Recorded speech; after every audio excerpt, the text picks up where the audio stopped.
అర్థశాస్త్రంలో రాజనీతి శాస్త్రంలో మంచి నిష్ణాతుడు అయిన అంబేద్కర్ గారు మీ దేశంలోనే ఉన్నారు. ప్రపంచ రాజ్యాంగాలపైన మంచి పట్టున్నటువంటి అంబేద్కర్ గారు మీ దేశంలో ఉన్నారు. ఇక్కడ అంటే తిరుగుతున్నానని భారతదేశానికి తిరిగి వస్తారనమాట. మళ్ళీ భారతదేశానికి తిరిగి వస్తారనమాట.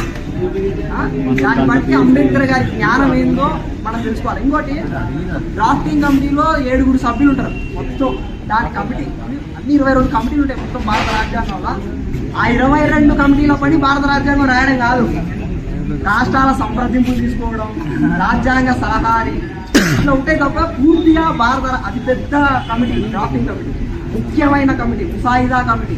ఆ కమిటీకి చైర్మన్ అంబేద్కర్ గారు. అందులో మొత్తం 7 సభ్యులు ఉంటారు. అందులో ఇది కాన్స్టిట్యూంట్ అసెంబ్లీ డిబేట్స్ జరిగినప్పుడు మొత్తం రాజ్యాంగానికి డిబేట్స్ జరుగుతున్నప్పుడు మొత్తం 7 సభ్యులలో ఒకరు టీబీ కృష్ణమాచారి కాన్స్టిట్యూంట్ అసెంబ్లీ డిబేట్స్లో మాట్లాడుతూ ఏమంటాడంటే, ఇందులో అంబేద్కర్ గారు పాలు పంచుకున్నట్టుగా వేరే ఇతర 6 సభ్యులు అంత పాలు పంచుకోలేదు అని చెప్తున్నారు. ఒక ఆయన 6 సభ్యులు 7 మందిగా డ్రాఫ్టింగ్ కమిటీలో ఇందులో ఒక ఒకరి మాట్లాడే వ్యక్తి టీబీ కృష్ణమాచారి, మిగతా 6 మంది ఒకరేమో చనిపోతారనమాట. ఒకరు రాజీనామా చేస్తారు. ఆ స్థానాన్ని మళ్ళీ ఎవరు భర్తీ చేయరు.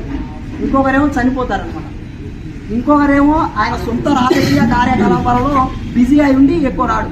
ఇంకా 2 పర్సన్స్ వాళ్ళు ఢిల్లీ చలి వాతావరణానికి అలవాటు పడలేక ఎక్కువ చర్చల్లో పాల్గొనలేదు. కాబట్టి ఇక్కడ పూర్తిగా రాజ్యాంగాన్ని ఎక్కువ శ్రద్ధతో అక్కడ ఉండి దాన్ని రచించింది, పూర్తి బాధ్యతలు తీసుకున్నది అంబేద్కర్ గారు. అంబేద్కర్ గారు రాజ్యాంగం రచన చేసినటువంటి కృషికి మనం అందరం రుణపడి ఉండాలని కాన్స్టిట్యూంట్ అసెంబ్లీ డిబేట్స్లో టీబీ కృష్ణమాచారి మాట్లాడతాడు. వాల్యూమ్ 231 పేజీ ప్రకారం టీబీ కృష్ణమాచారి అందులో మాట్లాడతారు. మిగతా వాళ్ళు జవహర్లాల్ నెహ్రూ ఈయన తీసుకున్నటువంటి శ్రద్ధ వేరే ఇతర ఏ నాయకులు తీసుకోలేదు. జవహర్లాల్ నెహ్రూ అంటారు. రాజ్యాంగ సభ అధ్యక్షుడు కూడా అంబేద్కర్ గారి గురించి ఏం మాట్లాడదంటే, మనం ఈ రాజ్యాంగాన్ని భారతదేశంలో ఏర్పాటు చేసుకునేటప్పుడు మనం తీసుకున్నటువంటి మంచి నిర్ణయం ఏంటంటే అంబేద్కర్ గారిని డ్రాఫ్టింగ్ కమిటీ చైర్మన్ని చేయడం అని అంటారు అనమాట.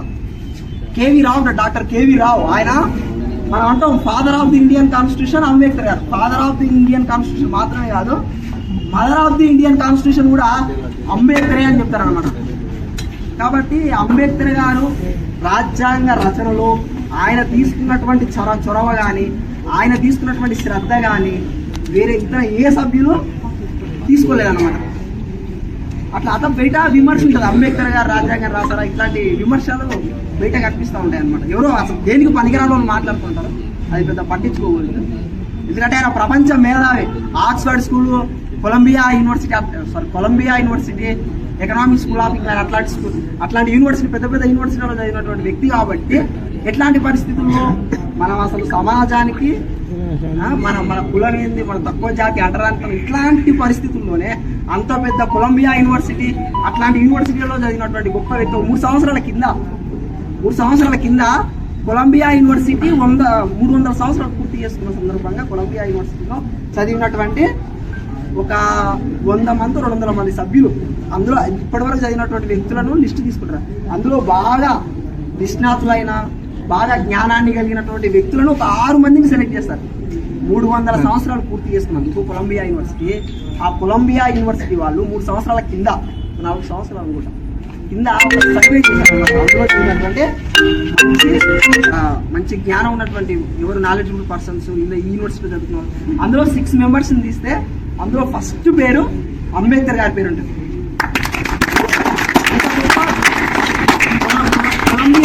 కొలంబియా యూనివర్సిటీ తెలిసి ప్రపంచంలోనే ప్రపంచ దేశాల మధ్య అతి పెద్ద యూనివర్సిటీ కొలంబియా యూనివర్సిటీ. ఆ యూనివర్సిటీ ద్వారా ముందు ఒక అంబేద్కర్ స్టాచ్యూ ఉంటుంది. అంబేద్కర్ స్టాచ్యూ పెడతారు. దాని కింద సింబల్ ఆఫ్ నాలెడ్జ్ అని ఉంటుంది. కొలంబియా యూనివర్సిటీ ముందు అంబేద్కర్ స్టాచ్యూ కింద. కాబట్టి బయట సమాజంలో ఆయన మీద మనం ఈ రాజకీయ నాయకులు కానీ వీళ్ళంతా జై భీమ్ అన్నంత మాత్రాన రాజ్యాంగాన్ని పట్టుకొని దాన్ని మొక్కినంత మాత్రాన వాళ్ళు ఆ విధానాలను ఫాలో అవుతున్నారని కాదు. అదే పెద్ద రాజకీయాలకు దానికోసమే మొత్తం. ఇప్పుడు పూర్తిగా మాట్లాడుతున్నారు. ఫస్ట్ ప్రియాంబుల్ గురించి మాట్లాడుకున్నాం ఫస్ట్ ప్రతిజ్ఞ తర్వాత చేద్దాం. అసలు ప్రియాంబుల్ అది ప్రతిజ్ఞ ఏంటంటే భారతదేశంలో రాజ్యాంగ పీఠిక ఇలా నడవాలి, ఇలాగే నడుస్తుంది అని ప్రతిజ్ఞ చేస్తాం. కానీ అసలు ఫస్ట్ నడుస్తుందా, అసలు ఏముందో పీఠికలో భారతదేశం ప్రజలందరూ భారతదేశంలోని ప్రజలందరూ సార్వభౌమాధికార సామ్యవాద లౌకిక ప్రజాస్వామ్య గణతంత్ర దేశం, sovereignty socialist secularism democratic republic country India. First సార్వభౌమాధికారం అంటే మన దేశం వేరే ఇతర దేశాల కింద పనిచేయట్లా భారతదేశం. అవునా, మన దేశంలో ప్రజలే ఎన్నుకుంటున్నారు. ప్రజలు ఎలా ఎన్నుకుంటున్నారు సెకండరీ, కానీ ప్రజలే ఎన్నుకుంటున్నారు. మన వాళ్ళే చట్టాలు చేస్తున్నారు. మన దేశం ఇంకో దేశం కిందనో ఇంకో దేశానికి లోబడో లేదు. అది ఫస్ట్ సార్వభౌమాధికారం అంటే అది మన దేశం. తర్వాత సోషలిస్ట్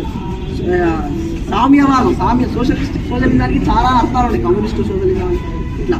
కానీ మనది డెమోక్రటిక్ సోషలిజం పైన సుప్రీంకోర్టు ఒక మాట్లాడుతుంది. సోషలిజం పైన డెమోక్రటిక్ సోషలిజం ఉద్దేశం ఏంటంటే భారతదేశంలో పేదరికాన్ని తగ్గించడం, డిసీజ్ని లేకుండా చేయడం, ఈక్వాలిటీ. సుప్రీంకోర్టు చెప్తుంది అనమాట, ఈక్వాలిటీ ఉండాలని. తర్వాత సెక్యులర్ ఇండియా, లౌకిక దేశం. భారతదేశం లౌకిక దేశమే. Not only Hindu country, not only Hindu religion country, not only Muslim religion country, not only Christian religion country. భారతదేశం అన్ని మతాల దేశం. మొన్నటిదాకా మీ అందరికీ తెలిసే, మొన్న సోమవారం 20 సుప్రీంకోర్టు తీర్పు ఇచ్చింది. ఎవరంటే వాళ్ళ పేరు నాకు తెలియదు, కానీ 1985 ఆ టైంలో అనుకుంటా ఈ సెక్యులరిజాన్ని, సామ్యవాదాన్ని, సోషలిస్ట్ని తీసేయాలని సుప్రీంకోర్టులో కేసేశారు. అవి ప్రాథమిక హక్కులు ఎవరికి భారతదేశంలో వాళ్ళకి ఇష్టమైనటువంటి మతాన్ని స్వీకరిస్తారు. ఇష్టమైన సుప్రీంకోర్టు తీర్పు ఇచ్చింది. ఎవరంటే వాళ్ళ పేరు నాకు తెలియదు, కానీ 1985 ఆ టైంలో అనుకుంటా ఈ సెక్యులరిజాన్ని, సామ్యవాదాన్ని, సోషలిస్ట్ని తీసేయాలని సుప్రీంకోర్టులో కేసేశారు. అవి ప్రాథమిక హక్కులు ఎవరికి భారతదేశంలో వాళ్ళకి ఇష్టమైనటువంటి మతాన్ని స్వీకరిస్తారు. ఇష్టమైన మీరు దాన్ని తీసేయడం అవి అని సుప్రీంకోర్టు కొట్టేసింది దాని తీర్పు. కాబట్టి భారతదేశం secular India, not only one religion India కాదు. బయట చూస్తే వాళ్ళు మన మతాన్ని మనకు నచ్చింది మనం స్వీకరించవచ్చు, కానీ ఇంకో మతాన్ని కించపరచకూడదు. అది రాజ్యాంగం చెప్తుంది. Secular India. తర్వాత డెమోక్రసీ, ప్రజాస్వామ్యం. ప్రజలే రాజ్యాలను ఎన్నుకుంటారు. మన ప్రజలే కదా ప్రభుత్వాలను ఎన్నుకునేది, కేంద్రంలో కానీ రాష్ట్రాల్లో కానీ. కానీ ఎట్లా ఎన్నుకుంటున్నారు అనేది ఇక్కడ పాయింట్. ఫస్ట్ ఎన్నుకుంటున్నారు. సరే, ఎట్లా ఎన్నుకుంటున్నారు? ప్రజాస్వామ్యం భారతదేశంలో అసలు నా దృష్టిలో లేదు. ప్రజాస్వామ్యం అంటే ఎన్నుకోవడమే, పైన అర్థం అదే. కానీ దాని లోతు ఏంటంటే ప్రజాస్వామ్యం అంటే అర్థం పూర్తిగా మన కోసం, మన దేశం కోసం, మన రాష్ట్రం కోసం, మన ఊరి కోసం, మన జిల్లా కోసం, మన ప్రయోజనాల కోసం ఓటేయడం. ఓటును దీనికి ఉపయోగించి, దీన్ని దృష్టిలో పెట్టుకొని ప్రయోజనాల కోసం, ప్రజల ప్రయోజనాలకు దృష్టిలో పెట్టుకొని ఓటేస్తేనే అది డెమోక్రసీ, నిజమైన డెమోక్రసీ. కానీ భారతదేశంలో ప్రజాస్వామ్యం అట్లా లేదు. రిలీజియన్ మూడింటి మీద జరుగుతుంది. డబ్బులు, మనీ ఎట్లా ఖర్చు చేస్తారు భారతదేశంలో ఎన్నికలు అనగానే. వేరే ఏ దేశంలో మొన్నటిదాకా అమెరికా లాంటి పెద్ద పెద్ద దేశాలలో ఎన్నికలు జరిగినాయి. ఆ దేశాలలో డబ్బులు ఇంత ఖర్చు పెట్టి 100 కోట్లలో డబ్బులు ఖర్చు పెట్టి, భారతదేశంలో తప్ప. భారతదేశంలోనే ఎన్నికలు అనగానే ఇంత డబ్బులు ఖర్చు చేస్తారో ఏ దేశంలో ఖర్చు చేయరు. మతాల ప్రభావం ఎట్లుంటుంది? మతాలు మొత్తం రాజకీయం భారతదేశంలో పూర్తిగా రిలీజియన్, కులాలే రాజకీయాలు వెళ్తున్నాయి. ఫస్ట్ తమిళనాడు కొన్ని స్టేట్లు మినహాయిస్తే భారతదేశంలో మన తెలంగాణ అన్ని రాష్ట్రాలు భారతదేశంలో పూర్తిగా మతాల రాజకీయం, మన మతం అని ఓటేస్తున్నారు తప్పితే అది ప్రయోజనాన్ని చూసి ఓటేయట్లా. కేవలం మతాన్ని చూసి మాత్రమే ఓట్లు వేస్తున్నారు. లేదా మన కులం ఇలా చూసి ఓట్లు వేస్తున్నారు తప్పితే ప్రయోజనాన్ని కానీ, ఓటు అంటే ప్రజలకు పూర్తి అసలు ఓటు అంటే ఏంటో అర్థం కాని వ్యవస్థ 70% ఇంకా గ్రామీణ ప్రాంతాలలో ఉన్నారు ప్రజలు. ఓటు అంటే అర్థం, మన పన్నుల డబ్బులు ఏంటి, ఎంత కడుతున్నావు, మళ్ళీ తిరిగి మన దగ్గరికి వస్తున్నాయా, ఇది ఆలోచించే వ్యవస్థ లేదు. ఒక 30-40% ఉన్నా మిగతా 60-70% మంది అసలు అర్థం కాని వ్యవస్థలో బతుకుతున్నారు అన్నమాట సామాన్య ప్రజలు. కాబట్టి డెమోక్రసీ అంటే పూర్తిగా ఈ అర్థం. ఏదో మనం ఓటేసి ఎట్లేస్తున్నామో కూడా చూడాలి. ఏదో ఓటేస్తాం అయిపో అదే డెమోక్రసీ, మనమే పాలిస్తున్నాం, అది కాదు. పూర్తిగా డెమోక్రసీ అంటే అర్థం ఏంటంటే మన ప్రయోజనాల కోసం, మన దేశ అభివృద్ధి కోసం, మనం వచ్చేటటువంటి వ్యక్తి నాలెడ్జబుల్ పర్సనా, మంచిగా చేస్తాడా, ఆయన వస్తే మన ప్రయోజనం ఉంటుంది, అది దృష్టిలో పెట్టుకొని ఓటు వేసినప్పుడు నిజంగా డెమోక్రసీ. తప్ప రిలీజియన్ని, క్యాస్ట్ని, మనీని వీటిని ద్వారా తీసుకుంటే ఇది ఏదో పైన డెమోక్రసీ పైన అంతే. రిపబ్లిక్ కంట్రీ భారతదేశంలో ప్రజలే ఎన్నుకుంటున్నారో, ఏ దేశం కింద పనిచేయడం, వేరే వాళ్ళు ఎవరో చట్టాలు చేయడం అవేవి కాదు. ఇంకా తర్వాత ఏమేమి ఉంటాయి? సమానత్వం, స్వేచ్ఛ, న్యాయం, సౌభ్రాతృత్వం అంటే అర్థం ఏంటంటే మన దేశం పట్ల, ఇతరుల పట్ల మన గౌరవం ఉంటుంది. సమానత్వం అంటే అన్ని అవకాశాలలో సమానత్వం, స్వేచ్ఛ. మన గ్రూప్ 1 ఎగ్జామ్ అశోక్ నగర్లో ఎట్లా జరిగిందో, అశోక్ నగర్లో వాళ్ళ పాపం ధర్నా అన్యాయం జరుగుతున్నాయా? తెలంగాణ వచ్చినప్పటి నుంచి ఫస్ట్ టైం గ్రూప్ 1 ఎగ్జామ్ పెట్టడం, అదైనా సరిగ్గా పెట్టండి, ఇందులో తప్పులు ఉన్నాయి, సరిగ్గా రావట్లా, జియో 24 తీసేసి 55 తీసుకురండి, అదని వాళ్ళు ధర్నాలు చేస్తూ ఉంటారు. ఆస్పిరెంట్స్ అందరు, మన అభ్యర్థులు అందరూ పోయి ఈ ఎగ్జామ్స్ రాసేవాళ్ళు, గ్రూప్ 1 అభ్యర్థులు అందరూ ధర్నాలు చేస్తుంటే వాళ్ళను రౌడీలలాగా, గూండాలలాగా కొట్టడం, ఆడిపోయి వాళ్ళు ఎట్లా ఉరికించి కొడుతున్నారు. ఏమంటున్నారు? అట్లా అది కాదు. ఎందుకంటే స్టూడెంట్స్ పైన పెట్టుకుంటే ఆంధ్ర రాష్ట్రం ఒక ప్రత్యేక తెలంగాణ రాష్ట్రం ఏర్పడింది. 10 సంవత్సరాలు ఉన్న ప్రభుత్వం కూలిపోయి కొత్త ప్రభుత్వం, కాబట్టి స్టూడెంట్స్తో ఆడుకోవద్దు. వాళ్ళు చూసింది ఆలోచించి మళ్ళీ మార్చాలి, కానీ ఫస్ట్ టైం వచ్చింది నువ్వు దాన్ని అట్టనే పెట్టేసి. తర్వాత ప్రొఫెసర్ సాయిబాబా గారు అందరూ తెలుసు, ఆయన చనిపోయాడు కొన్ని రోజుల కింద, తెలుసుంటుంది సాయిబాబా గారు అని. ఆయనను 10 సంవత్సరాలు మావోయిస్టులతో సంబంధాలు ఉన్నాయని 10 సంవత్సరాలు అండాజీలు పెద్ద నేరస్తులు వాళ్ళని పెడతారు అందులో. అంత పెద్ద దాంట్లో ఈయన సాయిబాబా గారిని 10 సంవత్సరాలు ఆయన శిక్ష అనుభవించి ఆయన వికలాంగ్ చేరికే సాయిబాబా ఆయన 10 సంవత్సరాలు అందులో ఉన్నాడు. ఆయన అండాజీ వాళ్ళ అమ్మ చనిపోయిన సమయంలో ఆయన రిలీజ్ చేయలేదు. 10 సంవత్సరాల తర్వాత ఆయన నిర్దోషిగా న్యాయ వ్యవస్థ నిర్దోషిగా 10 సంవత్సరాలు జైలుకి వెళ్ళాడు. ఆయన జైలుకి వెళ్ళిందంటే అయిపోతుంది, అందరి దృష్టిలో ఆయన ఒక క్రిమినల్ పడిపోతుంది. వాళ్ళ అమ్మ చచ్చిపోయినా బయటకు వచ్చిన తర్వాత అసలు ఆయన ఇప్పుడు చంపేసింది సమాజం, న్యాయ వ్యవస్థ, మనం అందరమే. న్యాయ వ్యవస్థ పనితీరు కూడా సరిగ్గా ఉండదు భారతదేశంలో. ఎన్నో కేసులు, 5 కోట్ల కేసులు ఇప్పటి వరకు భారతదేశంలో పెండింగ్లో ఉన్నాయి. భారతదేశంలో పెండింగ్ ఎప్పుడో కేసు ఇస్తే ఎప్పుడో తీర్పు రావడం. సాయిబాబా గారు లాంటి చూసాంగా, సాయిబాబా గారు 10 సంవత్సరాల తర్వాత నిర్దోషిగా విడుదలన్నమాట. కాబట్టి న్యాయ వ్యవస్థ పనితీరు కూడా అంతంతంగానే ఉందన్నమాట, సరిగ్గా లేదు. ఇప్పుడు కేసులు సరిగ్గా తీర్పు రాకపోవడం అంతే. అందులో ఏముందనేది సెకండరీ. కానీ ఇట్లా ఇప్పుడు మనం చెప్పుకున్న ప్రియాంబుల్, ఇది మొత్తం ప్రియాంబులే. మొత్తం భారతదేశ ప్రజల సార్వభౌమాధికార, సామ్యవాద, లౌకిక, ప్రజాస్వామ్య, గణతంత్ర దేశం.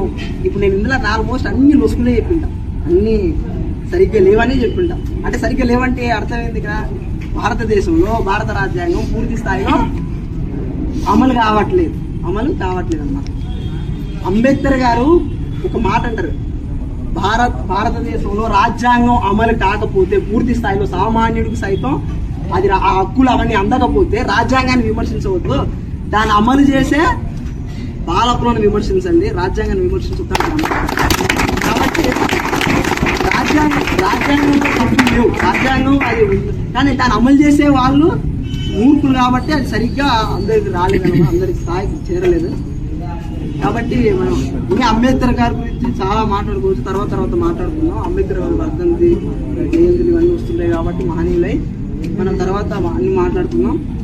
ఇప్పుడు కాబట్టి ఇది కాన్స్టిట్యూషన్ ఇంకా ఎప్పుడైనా ఇంకా మనం తర్వాత జనరేషన్ వచ్చే కొత్త జనరేషన్ వచ్చిన తర్వాత కూడా అసలు ప్రజలకు డెమోక్రసీ అంటే ఏంటి, ప్రజాస్వామ్యం అంటే ఏంటి, మన ఓటు యొక్క అర్థాన్ని, మంచి వాళ్ళను గెలిపించినప్పుడు పూర్తి స్థాయిలో రాజ్యాంగం పూర్తి స్థాయిలో అమలు అవుతుంది. భారత రాజ్యాంగాన్ని చాలా జరిగాయి, ఇట్లా కాల్ చేస్తాం, చేసేస్తాం, అది చేసేస్తాం, అన్ని అంత జరగదు. అంత భారతదేశంలో దాని మీద చేయి కూడా ఎవరు వేయలేరు.